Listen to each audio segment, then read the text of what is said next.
Hello and welcome. This video is going to be a review of Uncrowned, the 7th book in the Cradle series by Will Wight, and just like all the other books in this series, I consumed it via Audible because I am very busy with my business right now, and this is unfortunately the only way I can really finish a book currently.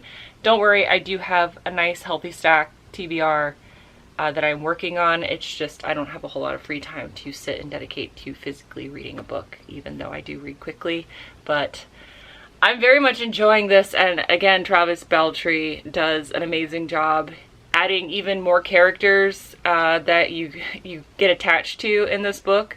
You get introduced to Quarterpath, which is Mercy's brother, who she's mentioned in previous books, and you meet him pretty much at the beginning of the book, because it opens up where Underlord left off at with Lyndon and Mercy.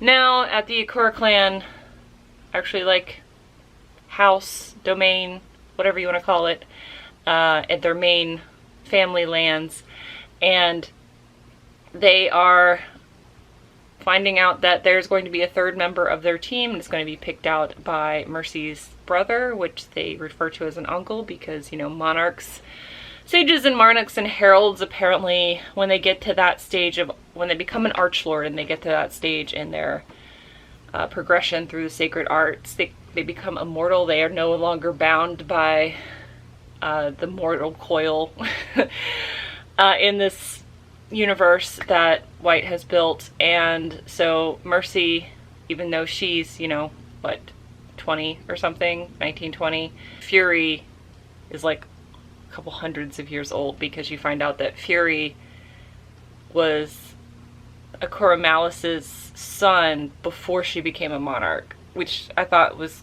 cool and also crazy. And then Akura Fury is actually Charity, the sage, the Heart Sage's father, which is also interesting. It's interesting to see like the dynamics of the family, and if anybody's ever tried to do any history with like regular monarchs, like of our world, it can get complicated and confusing too. So I kind of like that. That was a little nice touch. But Lyndon is introduced to the other potential members of him and Mercy's team, because it's going to be a 3-person team to represent the main family. And that's where you meet Pride. You also meet Grace, which is one of their cousins from the Branch family. And they are vying for that 3rd spot. And Lyndon, for some reason, I understand why Will Wight did it, but this is the first time I have like an actual criticism. No, there's actually, this book, I've had 2 criticisms for Will Wight. The first part is I don't understand why Lyndon wanted to go home. Like, he kind of explains it, but it's not good enough. Like, Lyndon, when he gets there, he's like, oh, I could go home. I can go back to Urine. I don't know if maybe it's the loneliness, but like Mercy's there. It just doesn't make any sense. Like, why would you not want to do the Uncrowned King tournament?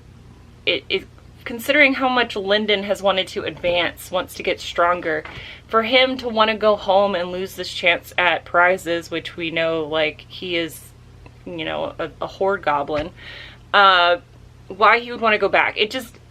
That didn't make sense to me. And then, you know, Charity talks to him after he gets his butt handed to him by Pride, and it's like, says why it's so important, and then suddenly he has a change of heart. Oh no, now I want to participate in the Uncrowned King tournament. It didn't fit Lyndon's character to me that he would even want to go home to begin with. I don't know if he just needed that to set up his progression, to prove himself to the Akura family or the other Akura members, like why he needed to be on this team. Like I said, I can kind of see why he did it to set himself up for other things, but it really just felt out of place for Lyndon's character, and that's something that I didn't necessarily like. The other thing that I'm having a really hard time wrapping my brain around in this book is Pride. Pride's height. Throughout the entire series, Lyndon has been tall. He's like saying like he has this imposing figure. So I figured, you know, maybe like well over 6 feet, like 6'5", 6'6", 6.5 feet. Totally sounds about right, especially in relation to other characters until the introduction to Pride, in which case Pride is supposed to be 2 feet, like, he keeps writing that Pride is like 2 feet shorter than Lyndon, or almost 2 feet shorter than Lyndon. But when you add in how tall Yaren and Mercy is and other descriptors from the previous books, like, I'm not quite sure, because, you know, even if Lyndon is 6'5", 6'6", if Pride is 2 feet shorter, that's 4 feet. That's 4 feet and some. He would be a little person. Like, he would be a little person at that point. And with how he describes Mercy and Yaren and their relation to where they stand with Lyndon, like, they would be like, you know, the upper fives. Like, so there's like 5'7", 5'6", 5'8". So I don't know if that's a mistake on his part where he meant to say like a whole foot shorter. Because, like, Pride is supposed to only be a couple inches shorter than Mercy. A few inches shorter than Mercy. So it's just like, I could understand maybe Pride being like 5'4" or something. It just doesn't make sense, and it's the only thing that has severely bothered me throughout this book has been him talking about how Pride's a little dude, but he would be like a little person if the 2 feet thing is true, and then none of the other measurements for any of the other characters in relation to Pride or relation to Lyndon make sense either. So I don't know why. That just seems to be something that was overlooked. If anybody else can maybe help me out here, that'd be great. But yeah, that's the only thing that stuck out to me as like a problem that kept like pulling me out, because my brain just couldn't wrap my head around, like, that doesn't make mathematical or physical sense to me for him to be a little person, but also not a little person, because then Mercy and Lyndon and Yaren would be little people, but Yaren's described as tall, so it doesn't make any sense, and it bothers me. That's the first time I've had a criticism. When you get introduced to the Aquara members, I really like them. Like, I love Fury, which is Charity's, the Heart Sage's father, and also technically Mercy's half-brother, and he just seems fun. He seems very fun, like, in a very, like, scary way, but super fun. And I can't really talk about the Uncrowned King tournament because there's a lot of stuff that happens. Oh my goodness. Despite my issue with Pride's height in relation to literally everyone else, I really think that how Will Wight put together the Uncrowned King tournament so far has been masterful.